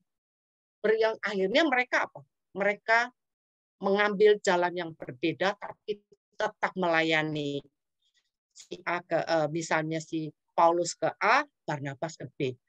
Melayani Tuhan tidak lepas dari namanya permasalahan. Konflik itu selalu ada. Melalui konflik kita nih bertumbuh loh. Kalau nggak konflik kita nggak pernah merasakan, oh ternyata nih aku susah untuk mengampuni. Oh ternyata nih aku pendendam. Oh ternyata nih aku mudah tersinggung. Tanpa ada perselisihan tidak akan tahu siapa aku. Ya, dengan kuasa Roh Kudus selalu ada kesempatan untuk berrekonsiliasi. Dalam apa? Kerendahan hati. Aku tidak lebih baik dari orang lain. Dia tidak lebih buruk dari aku. Rasul Paulus pada akhirnya mengakui pelayanan Markus. Nah inilah, berkonflik tidak harus berselisih. Berkonflik tidak harus muntaber. Berkonflik tidak harus langsung ngambek tidak mau melayani. Tidak demikian. Berkonflik artinya saat itu kita diminta untuk rendah hati. Untuk bisa menerima kekurangan orang, menerima kelebihan orang lain. Demikian pula sebaliknya. Kemudian, nah ini keterikatan dengan dunia. Ini penggambarannya adalah seperti ini ya. Keterikatan duniawi. Sering loh kita terikat dengan duniawi sehingga susah untuk masuk, untuk mendekat kepada Allah. Ini saya gambarannya adalah ketika ada seorang muda yang tanya kepada Yesus, bagaimana cara memperoleh hidup kekal. Tuhan Yesus, orang itu sebetulnya hanya ngetes karena dia sudah melakukan apapun yang harus dilakukan. Semua hukum Taurat sudah dia jalani. Tetapi ketika Yesus mengatakan juarlah hartamu, dia nggak langsung dia pergi, langsung mundur. Semua yang sudah kuturuti, tapi itu nggak bisa. Nah, terus akhirnya Yesus ngomong, aduh susahnya orang kaya masuk surga. Artinya apa? Bukan orang kaya nggak bisa masuk surga, tapi apa? Untuk masuk surga butuh kita melepaskan segala atribut, segala kesombongan, segala kebanggaan diri, segala dunia kita harus lepaskan. Ini digambarkan adalah unta. Di Yerusalem, pintu masuknya adalah ketika sudah malam, pintu besarnya akan ditutup. Tinggal pintu yang kecil. Inilah pintu kecil nih. Nih, pintu kecil. Kalau unta itu dengan beban yang begitu berat, biasanya unta itu adalah kendaraan beban. Barang-barang. Ketika penuh dengan barang, apakah bisa masuk pintu ini? Ketika tanpa beban pun dia harus merunduk baru bisa masuk pintu ini. Nah, inilah penggambaran kita. Ketika kita penuh dengan kebanggaan diri, penuh dengan keterikatan akan dunia, harta, nama baik, apakah kita bisa merunduk untuk masuk pintu kecil? Inilah. Jadi kita tidak boleh ada sebuah keterikatan, harus melepas. Mengikuti Yesus tidak perlu beban apapun dunia. Harta dunia tuh nggak perlu, di surga tuh nggak butuh, semuanya sudah ada. Yang kita butuhkan adalah mampu merendahkan diri dan mengikuti seperti Kristus. Jadi ketika unta mau masuk lubang ini, dia harus melepaskan semua bebannya harus diletakkan, dia harus merunduk, baru bisa melewati itu. Itulah gambaran hidup kita. Kita harus melepaskan keterikatan dunia, apalagi untuk melayani. Ya, jadi nggak mungkin melayani kita mau bawa segala sesuatu yang, aduh, gue mau melayani tapi gue tetap mau jadi bos. Gue mau melayani tapi gue tetap mau memimpin. Gue tetap mau jadi orang pertama. Tidak bisa. Yang jadi pertama dalam sebuah komunitas pelayanan adalah Yesus Kristus sendiri, bukan kita. Jadi ketika kita mau melayani, lepaskanlah keterikatan dunia supaya kita bisa masuk dalam pintu kecil, merunduk dan masuk. Kalau enggak, dengan beban tidak mungkin. Ya, dah. Melayani dengan motivasi yang tidak murni. Hambatannya juga ini sering. Kita melayani dengan motivasi yang tidak murni. Melayani karena pelarian, melayani karena ya ngisi waktu, lari dari persoalan, melayani karena sekarang kayaknya PD itu banyak sekali di umatnya, gue mau tampil. Wah, kalau bilang jadi ketua koordinator PD kan hebat, bangga. Nah inilah. Jadi dia punya motivasi yang tidak murni. Pelayanan juga harus dengan motivasi murni apa? Motivasi kita harus melayani Tuhan. Melayani Tuhan melalui sesama, melaksanakan perintah Allah, untuk mengasihi sesama, mengasihi Tuhan melalui sesama, mengasihi sesama seperti Tuhan mengasihi. Nah, kalau motivasi kita melayani untuk lari, kalau pelayanan hanya seperti tembok untuk kita sembunyi, jadi kita pelayanan itu hanya menyembunyikan kita dari masalah sebenarnya. Nah, murnikan masalah kita, masalah motivasi. Jadi motivasi kita dimurnikan dulu sebelum melayani. Setelah itu persembahkan waktu dengan taat dan setia. Ya. Karena apa? Ini ingat aja satu. Kalau bisa jadi ketika kita melayani, datang persoalan itu karena apa? Iblis tidak menginginkan kita memuliakan Allah melalui komunitas karena dia apa? Yang dia inginkan adalah kita mempermalukan Allah. Anak-anak Allah yang mempermalukan orang tuanya, kita menjadi anak bungsu yang mempermalukan sang Bapa. Sambil terus membereskan masalah, bisa jadi melalui pelayanan justru Tuhan memberikan jalan. Karena apa? Pelayanan itu pedang bermata dua. Saya punya pelayanan doa yang mendoakan orang. Ketika saya punya masalah A, kok yang datang minta didoakan masalahnya sama. Nah, akhirnya keluarlah doa-doa seperti yang dikehendaki oleh yang datang ingin didoakan. Sebenarnya ketika saya mengeluarkan doa-doa itu Tuhan yang menuntun saya berkata-kata. Sehingga sebetulnya saya sedang dilayani Tuhan, saya juga melayani orang lain. Ya, kalau perlu kita memerlukan waktu untuk fokus. Jadi kita kalau punya masalah, fokuslah menyelesaikan masalah dengan apa? Dengan dibantu oleh teman-teman komunitas, ya. Karena kita satu tubuh, kita memiliki teman seiman, kita bersama bergumul dan berjuang. Jadi pelayanan di dalam satu tubuh itu keuntungannya. Jadi ketika punya masalah, kita ada dukungan, ya. Kemudian apa sih manfaat pelayanan? Nah, ini sih, nah ya, menumbuh kembangkan karunia ini sih gini, kalau kita misalnya lagi dikatakan bahwa setelah berkomunitas melayani, buah-buah roh kita akan tumbuh. Oh ya, saya lebih senang, lebih damai sukacita, merasa kasih. Karena di dalam komunitas selain kita melakukan pelayanan, sebetulnya kita juga saling melayani. Kita tidak terasa. Nah, itu dalil dari pelayanan terhadap teman-teman komunitas. Kita merasa dikasihi. Oh, teman saya itu sabar sekali mendengarkan. Kita juga di apa? Seperti dituntut, seperti ada keinginan untuk aku pengen sabar seperti itu. Tidak terasa, kita pun menjadi lebih sabar, murah hati ketika ada teman susah, kita meskipun bukan berlebihan, kita tidak berkeberatan untuk memberi. Ini sudah lebih jamnya, ya. Oke. Supaya apa? Karunia bertindak dan menjadi seperti Kristus dan bertindak seperti Kristus. Ya, menjadi seperti Kristus dengan buah-buah yang bertumbuh dan bertindak seperti Kristus dengan kita memiliki karunia-karunia dengan kebijaksanaan, dengan pengertian, sehingga kita karunia pelayanan itu sebuah karunia. Kita nggak mungkin melayani karena ketika dengan diri sendiri yang tumbuh adalah kesombongan. Mengalami sukacita sejati, nanti dikatakan bahwa semua orang mencari kebahagiaan, sukacita yang sejati hanya bersumber dari Kristus, dan sukacita itu hanya dapat kita alami dengan berbagi dalam pelayanan Kristiani. Kemudian menjadi sarana perwartaan, tadi dikatakan ketika melayani kita membawa Yesus yang kasih melalui kehadiran kita. Oke, terima kasih. Waktunya terlalu panjang, sudah melewati. Masuk di dalam diskusi kelompok. Terima kasih. Saya kembalikan sesi ini kepada panitia. Tuhan Yesus memberkati.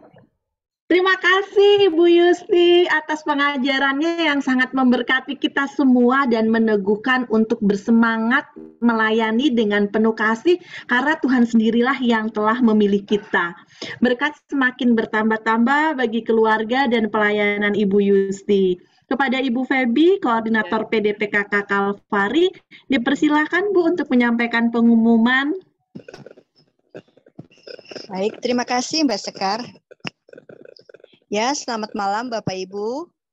Puji Tuhan, kita mengikuti seminar pertumbuhan hingga malam ini sesi yang kelima. Sesi terakhir ya Bapak Ibu. Tapi dengan berakhirnya seminar pertumbuhan di sesi kelima ini, kita belum berakhir ya Ibu. Bapak Ibu, kita tetap akan selalu bersama dalam satu keluarga di dalam grup seminar pertumbuhan. Dan pada saat kita selesai, kita tidak akan keluar dari grup, kita tetap berada dalam grup dan kita bisa berbagi info untuk seputar PDPKK. Jadi kalau ada info-info mengenai PDPKK, silahkan di-share di grup seminar pertumbuhan. PDKK Kalpari kegiatannya setiap hari Rabu. Jadi nanti Bapak Ibu bisa melihat kegiatan PDPKK Kalpari setiap Rabunya itu ada PD online, ada Kombas, ada doa syafaat, ya, dan yang lain-lainnya. Kegiatan PDKK Kalpari yang sudah dilakukan itu adalah baksos, mengunjungi panti-panti, mengunjungi berbagi kasih, ya, terus mengunjungi orang sakit. Dan masih ada beberapa lagi.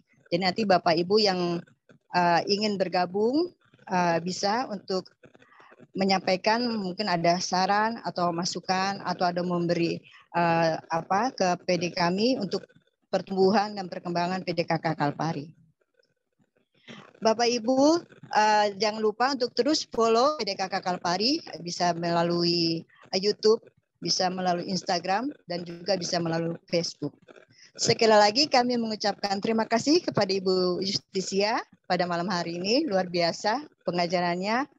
Ya, kita diminta untuk melayani dengan cinta dan kasih yang Tuhan telah ajarkan kepada kita. Semoga pelayanan Bu Justisia selalu diberkati Tuhan. Bu Justisia sehat selalu. Sukses ya Bu. Maaf ya, ketika saya share screen, saya nggak bisa baca chat semua. Jadi mohon maaf, waktunya kepanjangan, mohon maaf. Tidak apa-apa Bu Justisia. Ya, terima kasih banyak sekali lagi kami sampaikan kepada Ibu Justisia yang selalu setia kepada PDKK Kalpari sampai saat ini. Tuhan Yesus memberkati Ibu Justi dan Bapak Ibu semua. Saya kembali ke Mbak Sekar. Terima kasih Bu Febi pengumumannya. Bapak Ibu kita berfoto terlebih dahulu. Silahkan dibuka kameranya semuanya. Si Sofi boleh tolong dibantu foto. Mari Bapak Ibu, teman-teman, mohon kesediaan untuk membuka kamera.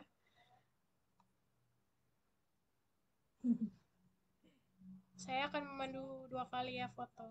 Senyum semuanya, 1, Senyum dengan hati. Sebentar. Sekali lagi, yang 3 ya. Senyum. 1, Berikan cintanya pada Tuhan. Baik, terima kasih. Terima kasih si Sofi. Bapak Ibu, setelah kita diberkati melalui pengajaran yang kita terima, mari kita memberkati melalui persembahan kepada si Novi. Dipersilakan. Terima kasih Mbak Sekar. Terima kasih Bapak Ibu yang masih setia pada malam hari ini. Sungguh luar biasa pengajaran yang disampaikan oleh Ibu Justisia Elisia yang sangat menguatkan kami. Sekarang, mari kita memberikan persembahan kasih kita. Semoga persembahan kasih kita ini dapat membantu PD Kalpari untuk semakin berkembang dan menjadi berkat bagi banyak orang. Mari Bapak Ibu, berikan persembahan kasih kita ke rekening BCA yang tertera atas nama Ibu Meliana Wiryadi. Mari Bapak Ibu, kita nyanyikan lagu Tangan Tuhan Sedang Merendah.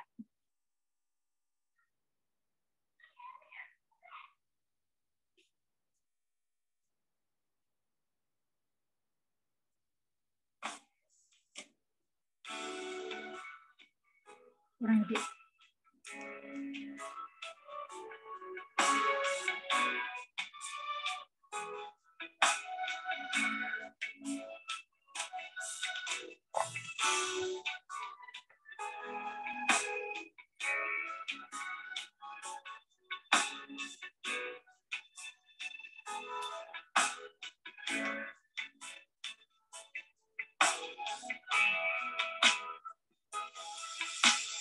Apa yang kau alami kini mungkin tak dapat engkau mengerti.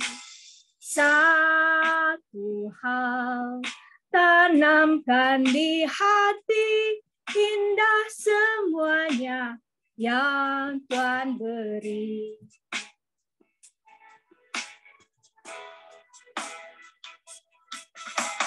Tuhanmu tak akan memberi ular beracun pada yang minta roti.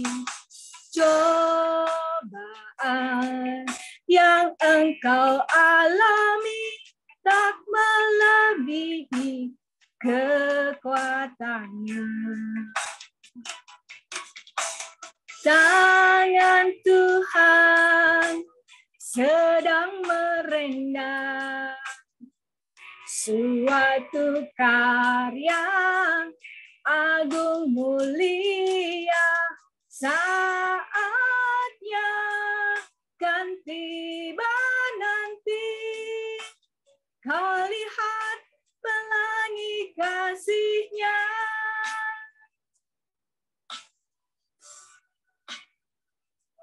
Mari Bapak Ibu semuanya, kita berikan persembahan kasih kita agar pelayanan PD Kalvari semakin menjangkau makin banyak orang untuk merindukan kasih Tuhan.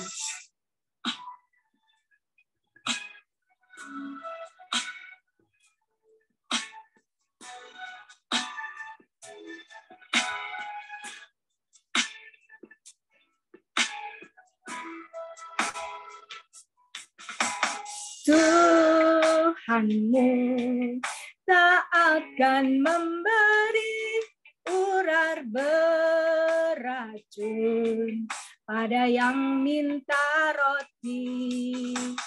Cobaan yang engkau alami tak melebihi kekuatannya. Tangan Tuhan sedang merendah suatu karya agung mulia, saatnya kan tiba nanti. Kau dengar pelayan kasih-Nya.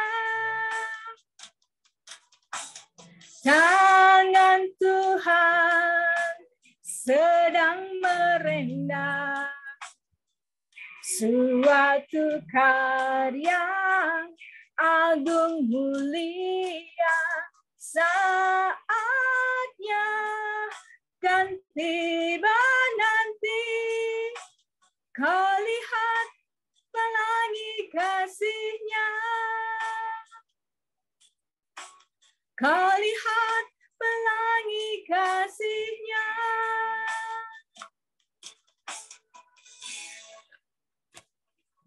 Terima kasih. Silakan Mbak Sekar. Terima kasih Bapak, Ibu, dan rekan Huda, persembahan kasih-Nya berkat melimpah bagi kita semua. Bapak, Ibu, selama 10 menit kita akan membagikan pengalaman yang meneguhkan dalam kelompok yang lebih kecil. Bahan pertanyaannya sudah di-share di grup ya Bapak, Ibu. Kepada tim multimedia boleh mulai dibagikan kelompoknya.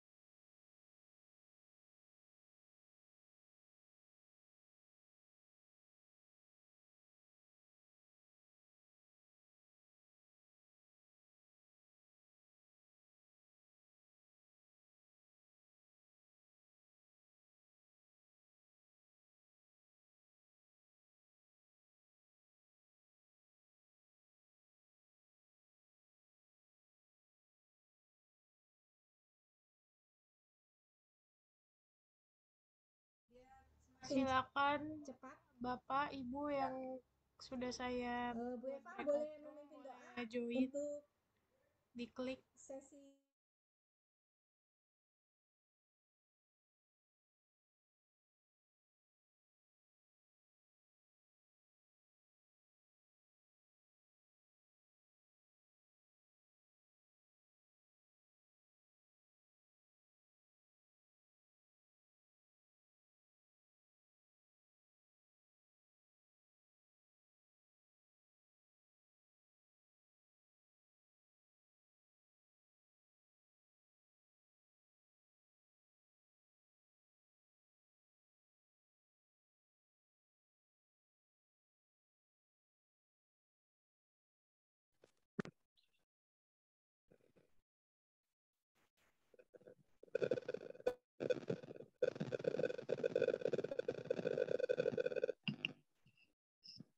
Sophie.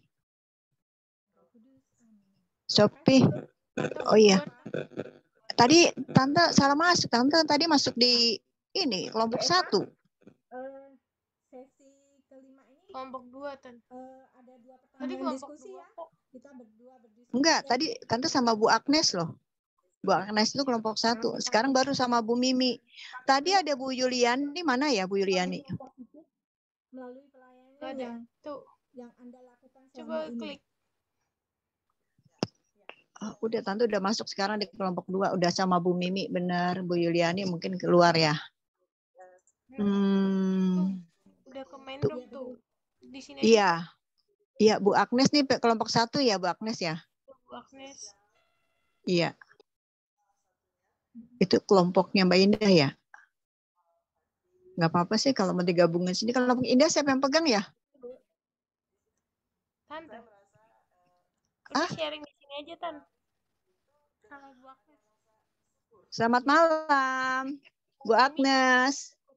Selamat malam, Bu Mimi. Buka kamera, Bu Mimi. Bu Mimi, selamat malam.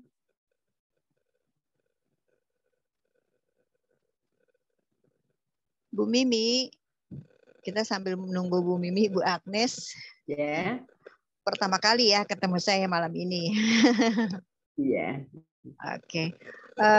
Bu Agnes, kita lanjut aja, kita langsung ya untuk sharingnya. Jujur aja. Enggak. Kayaknya mesti ada yang narik. Kurang percaya diri aja. Oh, gitu. Kemauan sih ada untuk pelayanan di gereja, tapi gimana ya?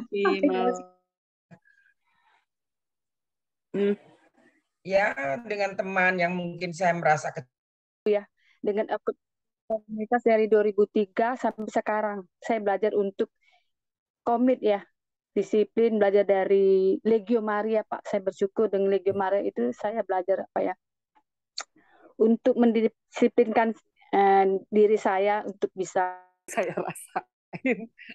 Tapi ada yang ini nggak Mbak, dari kendala-kendala itu malah menimbulkan menambah pertumbuhan iman gitu tuh, ada nggak sih Mbak?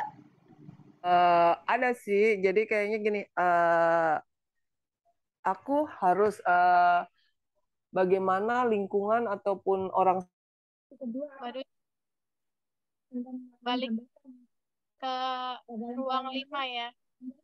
Gak ada yang gabung soalnya ya. Ini kok nggak ada ini ya?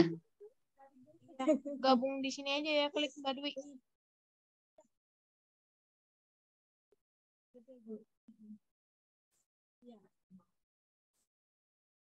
Ada juga yang mulai ya pelan-pelan, biasanya tiap minggu, terus mulai malas-malasan karena merasa kok seperti itu gitu. Betul, Bu. Dengan apa tadi yang dikatakan oleh Ibu pembicara itu, saya menjadi semakin dikuatkan. Saya harus bertahan, tidak usah ikut dengan orang lain. Orang lain mau ya silahkanlah, tetapi saya tetap harus dengan Yerusalem kita. Siap. Gitu, Bu. Bagus, Bu. Terima kasih Bu Eva. Halo Mbak Dwi. Halo juga. Kelompokku pada nggak datang nih. Ya, Bu. Nggak apa-apa, bergabung dengan kelompok 5 aja, Bu. Iya. Ada Mbak Dwi, ada Bu Sofi. Dwi ini fasilitator ya? Ini Iya. ya benar. Fasilitator tapi anak buahnya nggak ada. Nggak ada pesertanya, Mak. Malah sama Bu Yusti tadi. Iya, nggak apa-apa. Mbak Dwi, mungkin mau sharing kali ya? Udah sharing aku sama Bu Yusti. Oke. Aku dengerin aja. Oh, baik. Tadi sharing kami berdua, Bu Eva dan saya, itu apa namanya, menarik yang disampaikan Bu Eva.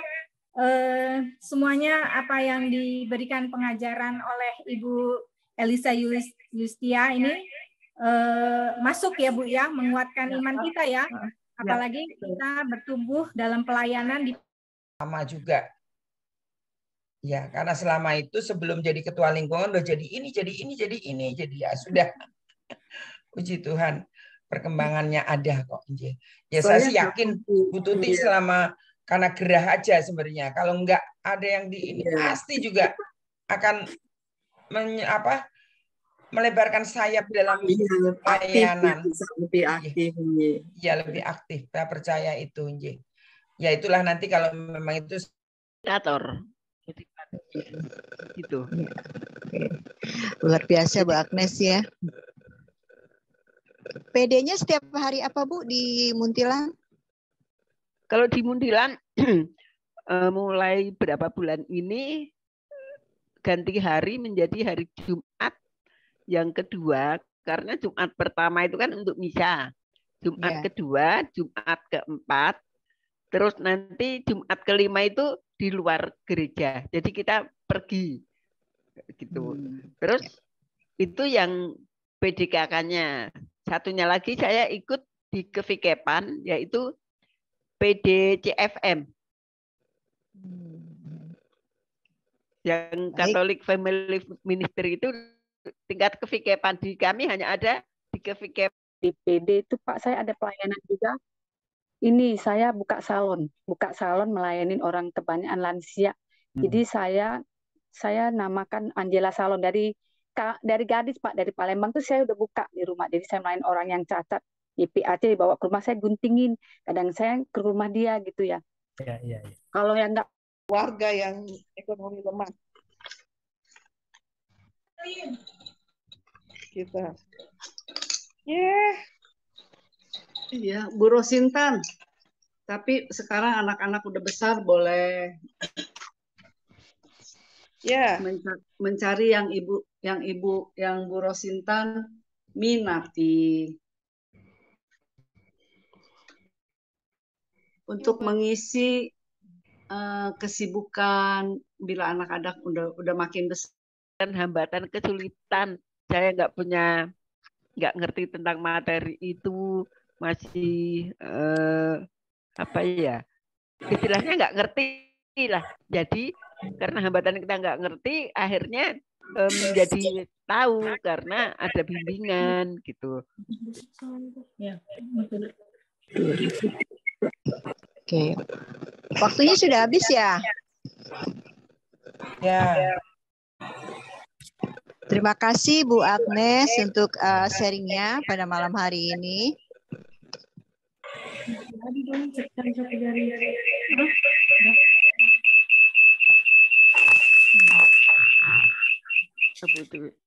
Ya Bu, udah Bu. Iya, terima kasih ya Bu Agnes. Ya sama-sama Bu. Waktunya kurang panjang dikit, kan terakhir. Iya Bu Eeng, mohon maaf ya, lain kali kita bisa ketemu lagi ya Bu Eeng. Lagi Kak Yulis, lagi cerita lagi seru-serunya, wah habis sayang banget. Kita lanjut di grup ya Bu Eeng.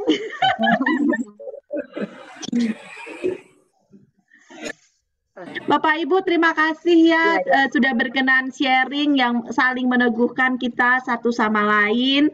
Dan Mbak Sofi masih ada yang tertinggal di breakout room kah? Masih kayaknya Maaf, ya. Banyak ya, terlalu banyak menyita waktu kayaknya. Oh, enggak, Bu Agnes. Tidak. Udah ya? Udah. Agak putus-putus tadi.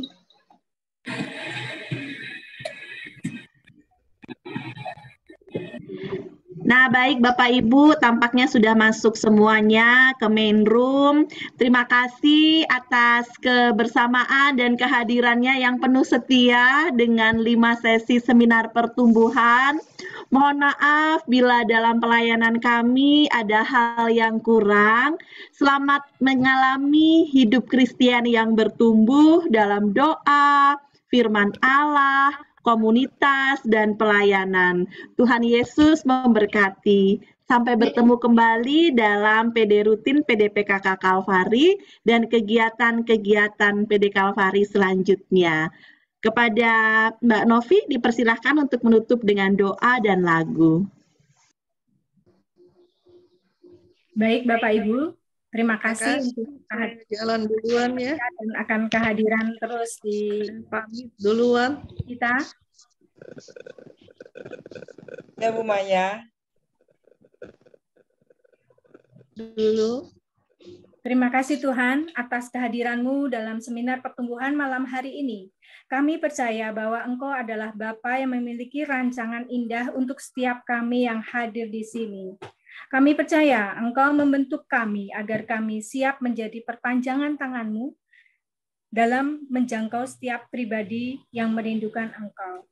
Berkatilah pengajaran kami pada malam hari ini, yaitu diberikan oleh Ibu Yustisia Elisa, agar Engkau berkati pelayanannya, pekerjaannya, dan keluarganya. Kami bersyukur Tuhan atas berkat yang telah Kau curahkan dalam seminar ini. Sekarang kami mau beristirahat, kami mohon berkatilah dalam setiap tugas pekerjaan dan pelayanan yang akan kami lakukan keesokan hari. Dan kami mohon penyertaan-Mu dalam hidup kami. Terima kasih Tuhan, kemuliaan kepada Allah Bapa, Putra, dan Roh Kudus, seperti pada permulaan, sekarang, selalu, dan sepanjang segala abad. Amin.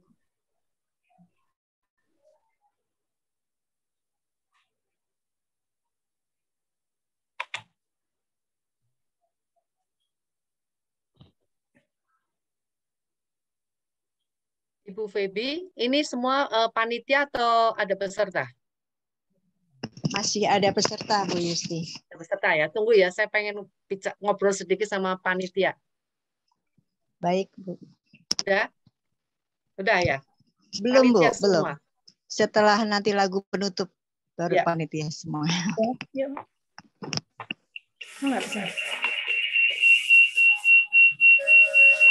Suaranya dikecilin. Nah, udah.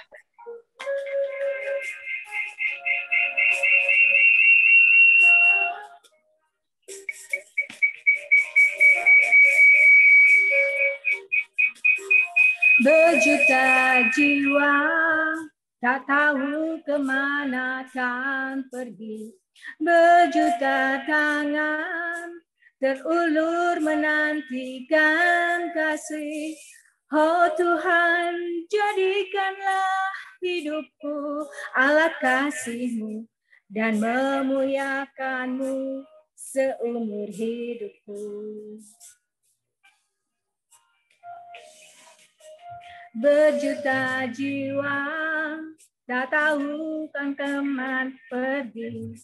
Berjuta tangan terulur menantikan kasih. Oh Tuhan, jadikanlah hidupku alat kasih-Mu dan memuliakan-Mu seumur hidupku.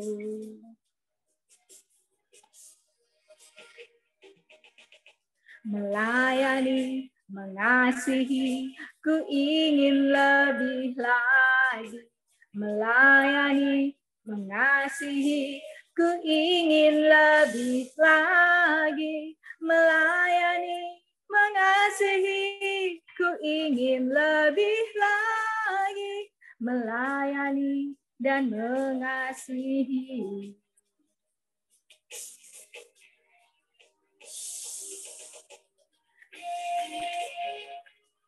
Mari Bapak Ibu, kita semakin melayani dan mengasihi sesama kita, khususnya kita akan melayani dan mengasihi dalam komunitas kita.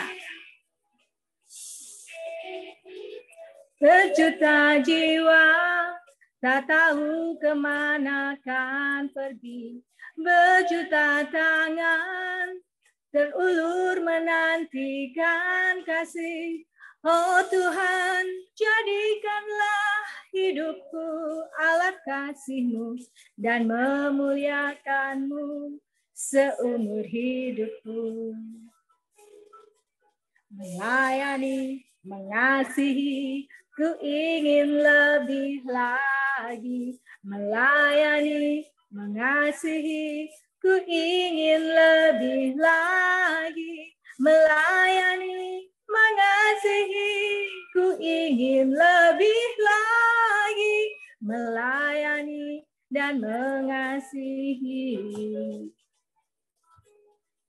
Melayani, mengasihi, ku ingin lebih lagi. Melayani, mengasihi, ku ingin lebih lagi. Melayani, mengasihi, ku ingin lebih lagi. Melayani dan mengasihi.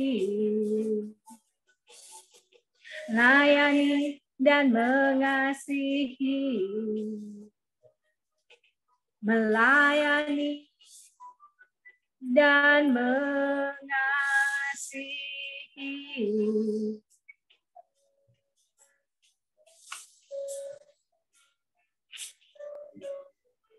Terima kasih. Dadah. Malam. Tuhan Sehat selalu, Bu berkati. Ek. Tuhan Yesus memberkati. Amin. Bu Makasih. Agnes. Dadah. Malam Bu Agnes, Terima Mbak kasih. Eng, semuanya. Selamat malam, Tuhan memberkati. Tuhan berkati. Sampai bertemu di lain kesempatan. Amin.